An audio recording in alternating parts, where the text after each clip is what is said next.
Дорогие друзья, сегодня, для меня, конечно, очень волнующий день, необыкновенный день. И я очень рада, что вы сегодня все пришли вспомнить фамилию, вспомнить моего папу и вспомнить то время замечательное, советское время. Да, но оно было прекрасное тоже. И я думаю, что человек, когда уходит, он, к сожалению, прожил небольшую, недолгую жизнь, но он прожил очень ярко ее. В 35 лет, то есть совершенно молодой человек, он получил народного артиста Советского Союза. Это произошло в 1959 году, когда вторая декада в Москве триумфально прошла, наша бурятская декада. И на спектакле «Князь Игорь» и на заключительном концерте присутствовал Никита Сергеевич Хрущев, тогда министр культуры, забыла, как его звали, Михайлов.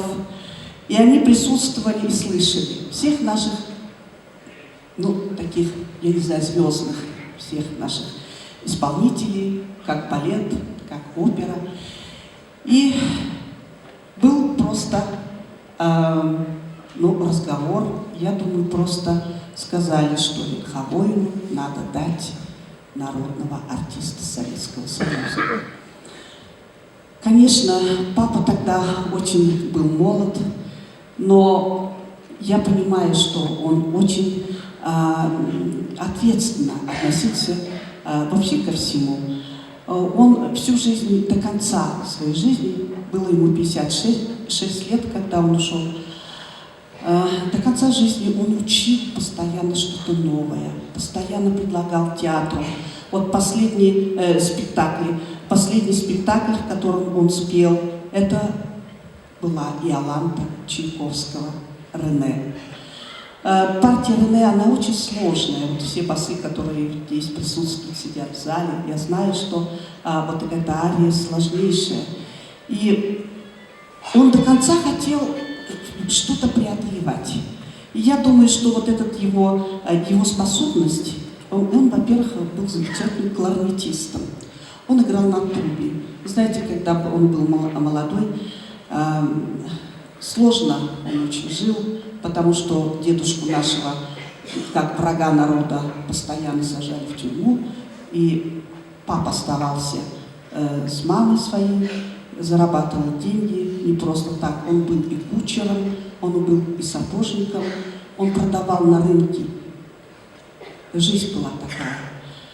И, он шел, я не знаю, вероятно, это была судьба. Он учился рядом, продавая на рынке, он учился на кларнете. Кто его заставлял, непонятно. И так его жизнь вся была на виду у всего народа нашего бурятского. И он, ездил и в Прагу, и в Берлин на всемирные фестивали. Он был человеком глубоко чувствующим. Но я не скажу, что он был такой очень, бывают такие, знаете, самодостаточные, какие-то, я даже не могу это объяснить. Он был очень скромный и очень немножко робкий, я скажу. Он немножко робкий был. Он всегда думал, что он плохо поет, и вообще все плохо. И вот он постоянно себя после спектакля говорил: вот это плохо, это плохо. И мы шли по проспекту Победы, обсуждали это все. Я, конечно, его сильно критиковала. Сейчас я понимаю, что, конечно, это, вероятно, нужно было ему, чтобы двигаться дальше. Его не стало в 80-м году. И я хочу сказать, что его родина, Агинский бурятский округ, организовал, создал фестиваль. Не фестиваль, извините, конкурс, вокальный конкурс имени Владислава Верховоина. Он начал первый конкурс был в 1988 году. И вот в этом году будет тоже конкурс. И я хочу сказать, что такая благодарность его всем агинчанам, всем нашим друзьям, которые организовали этот конкурс. Я думаю, что все, которые сегодня приехали на этот фестиваль, я думаю, что они все с удовольствием и с радостью приехали, потому что они все были молоды, когда они получали все лауреатские звания. Когда молодой человек не знает, что он стоит и что он вообще в пространстве, кто он такой.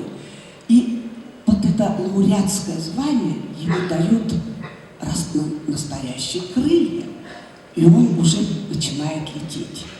И вот сегодня я именно хотела открыть этот фестиваль лауреатами конкурса Ильховоина, потому что это уже прекрасные мастера сцены, они работают в Саратове, Новосибирске. К сожалению, Чингис Аюшеев не приехал, потому что у него неожиданно выпало 16-го, он поет в театре Станиславского «Лючи Деля Мармур». Поэтому он позвонил мне и сказал: я, конечно, извините, но я прям, он всеми силами, конечно, хотел сюда приехать. Ну, а в общем-то все приехали. И вы знаете, вот этот конкурс очень украшает наши монгольские певцы. Они приезжают лучшие из лучших. Вот буквально на последнем конкурсе,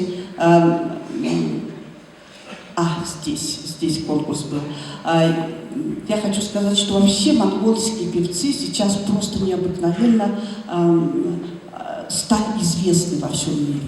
И сейчас их очень боятся.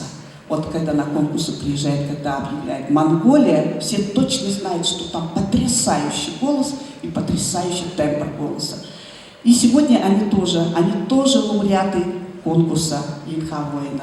И все они ведущие солисты Монголии. И я особо хочу сказать, что приехал совершенно молодой человек, Бадрал. Вот я не могу никак фамилию его запомнить. Но он у нас здесь участвовал на байкальском конкурсе. Тогда он не получил премию.